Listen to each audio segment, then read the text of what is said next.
अस्सलाम वालेकुम guys, I hope you are doing well.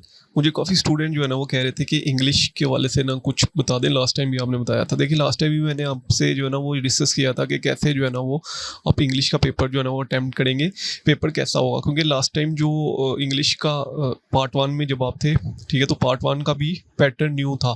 इस दफ़ा भी जो है ना वो न्यू पैटर्न है, इंग्लिश का न्यू सिलेबस है। तो मॉडल पेपर के वाले से भी काफ़ी स्टूडेंट्स जो है ना वो पूछ रहे थे। तो आई होप सो कि इस वीडियो का जो है ना वो कुछ ना कुछ तो आपको फ़ायदा ज़रूर होगा। देखिए अगर मैं सबसे पहले आपके साथ सिलेबस की बात करूँ आपका, तो ये सिलेबस है 100 मार्क्स का आपका जो है ना वो एग्ज़ाम आएगा, ठीक है, इंग्लिश पार्ट 2 का। सही है। ये जो है ना वो स्टोरीज़ हैं जिसमें मूविंग फिंगर है, सिडनी वास्टर है और प्रिजनर, और जो है ना वो बिली नंबी और एलिफेंट। ये बेसिकली जो है ना वो टोटल 5 स्टोरीज़ हैं। उसके बाद जो है ना समरी एंड प्रेसी राइटिंग है, ग्रामर है और टेक्निकल राइटिंग है और कम्प्रीहेंशन है, ठीक है। ये आपका जो है ना वो सिलेबस है। अगर मैं आपका मॉडल पेपर शेयर करूं, ये पंजाब यूनिवर्सिटी की ही वेबसाइट से जो है ना वो मॉडल पेपर लिया है, ठीक है। ये पंजाब यूनिवर्सिटी ने ही अपलोड किया हुआ है। तो ये इसके मुताबिक जो है ना वो आपका एग्जाम आएगा, ठीक है। सबसे पहले जो है ना वो शॉर्ट स्टोरीज, फिर पंचुएशन, फिर करेक्ट द एरर्स, ठीक है, और देन फिर जो है ना वो आइडेंटिफाइड द अंडरलाइंड ट्रांजिटिव और इंट्रांजिटिव वर्ब्स, और उसके बाद जो है ना वो connectives and construct well structure sentences, ठीक है। और उसके बाद जो है ना वो टेंस कंप्लीशन करनी है। फिर जो है ना वो एप्लीकेशन या मेमोरेंडम, ठीक है, या बुक रिव्यू, और देन फिर जो है ना वो प्रेसी वगैरह या कम्प्रीहेंशन आएंगे, ठीक है। तो इसके वाले से मैं डिस्कस करूँ कि आपने अटैम्प्ट कैसे करना है। देखिए सबसे पहले जो है ना वो स्टोरीज़ की अगर हम बात करें तो सिलेबस चेक करें तो 5 स्टोरीज़ हैं, ठीक है। 5 में से जो आपको क्वेश्चन आएंगे वो टोटल 4 क्वेश्चन आएंगे। 4 में से आपने 2 अटैम्प्ट करने हैं। जैसे कि मैंने लास्ट टाइम भी कहा था कि जब भी आपका पेपर आए तो सबसे पहले आप पेपर को ज़रूर पढ़ा करें। तो यहाँ पे लिखा है कि अटैम्प्ट एनी 2, तो यहाँ पे आप 2 अटैम्प्ट करेंगे। 10 मार्क्स का एक क्वेश्चन होगा, ठीक है। मैक्सिमम जो आप इसके पेज लिखेंगे ना वो 2.5 या 3 पेज मैक्सिमम लिखेंगे, ठीक है। उससे ज़्यादा पेज नहीं लिखेंगे। रीज़न, क्योंकि ये शॉर्ट स्टोरीज है। यहाँ पे लिखा भी है write short answer to the following question. यहाँ पे शॉर्ट आंसर लिखा है, इसको लॉन्ग आंसर नहीं बना देना, सही है।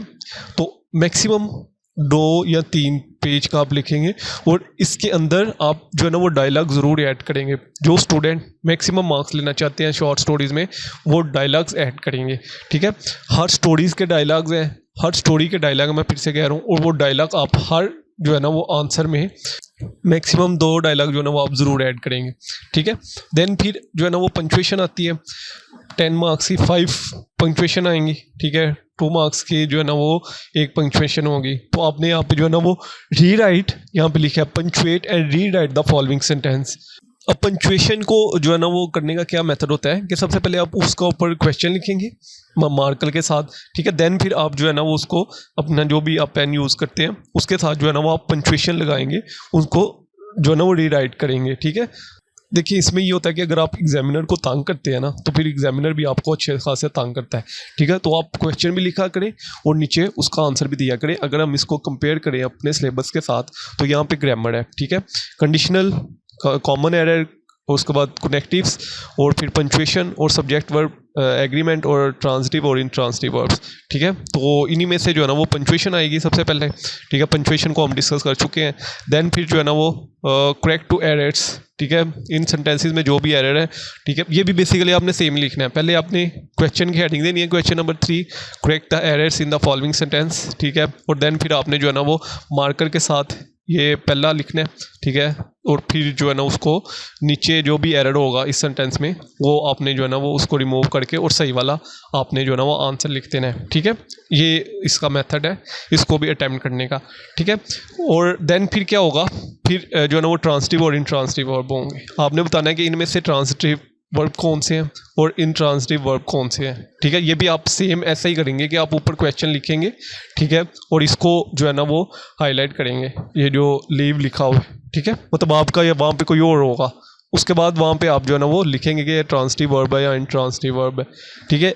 इस तरह आप जो है ना इसको भी अटैम्प्ट करेंगे, ठीक है। देन फिर ये है कि समरी एंड प्रेसी राइटिंग क्या होती है, ठीक है। प्रेसी के वाले से तो आपको पता ही है कि आपने जो है ना वो शॉर्ट लिखना होता है, इसके वाले से भी हम डिस्कस करते हैं। उसके बाद जो है ना वो आप sequence maker, connectives and construct well structure sentences आप लिखेंगे, ठीक है। ये भी टोटल 5 आएंगे, ठीक है। और 5 के 5 जो है ना वो आपने अटैम्प्ट करने होंगे, ठीक है। उसके बाद जो है ना आप कंडीशनल सेंटेंसेस, ठीक है, जिसमें जो है ना वो आप विद योर ओन वर्ड्स अपने वर्ड्स जो है ना वो ऐड करेंगे, ठीक है। इनको कंप्लीट करेंगे। इनमें ये होगा कि ये जो सेंटेंस होगा ये आप मार्कर से लिखेंगे और नेक्स्ट जो है ना वो अपना सारा जो है वो आप पेंसिल से लिखेंगे, ठीक है।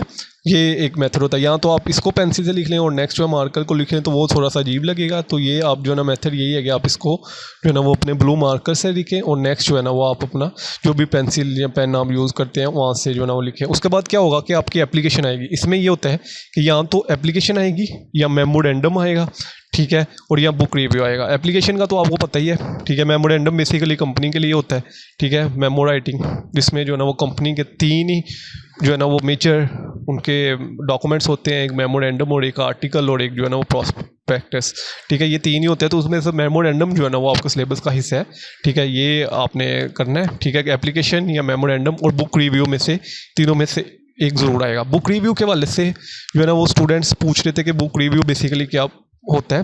बुक रिव्यू ये होता है कि आपने कोई भी बुक अगर पढ़ी है ना, ठीक है, अपनी लाइफ में कोई भी बुक पढ़ी है। मैं अगर अपनी एग्जांपल दूं तो मैंने काफ़ी बुक्स पढ़ी हैं लॉ से हट के भी, ठीक है। जैसे कि मैंने द 48 लॉज ऑफ पावर पढ़ी रॉबर्ट ग्रीनी की, ठीक है। उसके बाद लॉ ऑफ ह्यूमन नेचर पढ़ी रॉबर्ट ग्रीनी की। उसके बाद रिच डैड पुअर डैड, ठीक है, रॉबर्ट कियोसाकी की। फिर जो है ना वो द 40 रूल ऑफ लव्स जो अली शफा की। तो ये डिफरेंट्स बुक मैंने पढ़ी हैं, तो जिनमें से मैं मुझे सही वाली आती है ना उसका मैं रिव्यू करूँगा। अब रिव्यू करने का क्या मेथड होता है, जैसे कि मैंने लास्ट बुक बताई है आपकी कि जो भी आपने पढ़ी है वो आप अपने से लिख देंगे, ठीक है। मैंने जो लास्ट बुक बताई है वो बताई है कि the 40 rule of love by Ali Shafak. ये अली शफीक की बुक है, ठीक है, द 40 रूल ऑफ लव।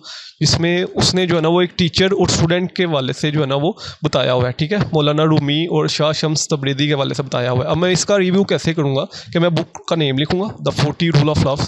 अगर आप में से कोई स्टूडेंट पढ़ना चाहे तो मैं उसको रिकमेंड करूँगा कि ज़रूर पढ़े, बुक बड़ी अच्छी है।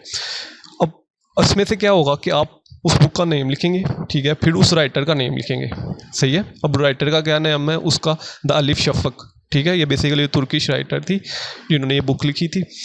उसमें समरी क्या है, समरी ये है कि मौलाना रूमी और शाह शम्स तबरेज़ी रहमतुल्लाह वाले से जो ना लिखा हुआ है। मौलाना रूमी तो आपको पता ही है, इस्लाम के शेक्सपियर कहा गया उनको, तो उनके वाले से लिखा हुआ है, ठीक है। उनकी कन्वर्सेशन लिखी है, उनमें उस बुक में ये बताया गया कि मौलाना रूमी पहले सूफ़ी कैसे बने, ठीक है। तो ये सारी चीज़ें उस बुक में लिखी है, तो मैं उसकी समरी लिखूँगा। पहली चीज़ उसका टाइटल, फिर जो नीचे जिसने बुक लिखी है उसका नाम, ठीक है, राइटर जो है, फिर जो है ना उसकी समरी लिखूँगा, ठीक है। और उसकी प्रेजेंटेशन मैं ऐसे ही करूँगा कि आपको पता है ये समरी कैसे होती है, ग्रुप पैराग्राफ की शेप्स में, ठीक है। तो पैराग्राफ की शेप्स में मैं उसकी समरी लिखूँगा, ठीक है। बाद में एट द एंड जो है ना मैं आप बताऊँगा, अपने थॉट्स बताऊँगा कि मुझे इस बुक पढ़ने के बाद, मतलब जो मैंने अभी बुक का आपके सामने जो है ना बताया है, ठीक है, मुझे इस बुक पढ़ने के बाद मैंने उस बुक से क्या सीखा, ठीक है। और मुझे उस बुक में जो ना कौन कौन सी चीज़ें अच्छी लगी, कौन सी चीज़ें जो ना नेगेटिव लगी। देखिए इसमें आप एक बात याद रखिएगा कि क्रिटिसिज्म जब आप करते हैं ना किसी बुक का तो वो थोड़ा सा डिफ़िकल्ट हो जाता है, तो आप हमेशा जो है ना उसके प्लस पॉइंट्स जो है ना वो लिखा करें, ठीक है। तो जो भी आपने बुक पढ़ी है उसका आपने रिव्यू करना है, ठीक है। उधर बस यही होगा कि बुक रिव्यू, और बुक रिव्यू के अंदर जो है ना वो नीचे बताया होगा कि आपने जो है ना इतने पेज के 20 मार्क्स की होगी, ठीक है। तो आपने उसको बताया होगा कि आपने जो है ना इतने पेज, इतने जो है ना वर्ड्स के बुक रिव्यू करना है। उसका जो है ना वो टाइटल देना है, ठीक है। टाइटल के बाद उसके ऑथर का नाम लिखना है जिसने वो बुक लिखी थी, ठीक है। देन फिर जो है ना वो आपने उसकी समरी बतानी है, फिर एट पे एंड कॉन्टेक्स्ट बताना है कि आपको उस बुक पढ़ने के बाद जो है ना वो क्या बेनिफिट हुआ, ठीक है, आपके मुताबिक वो बुक कैसी थी, क्रिटिसिज्म करें या इस तरह, वो आप जो है ना वो फिर उस ये बुक रिव्यू होता है, ठीक है।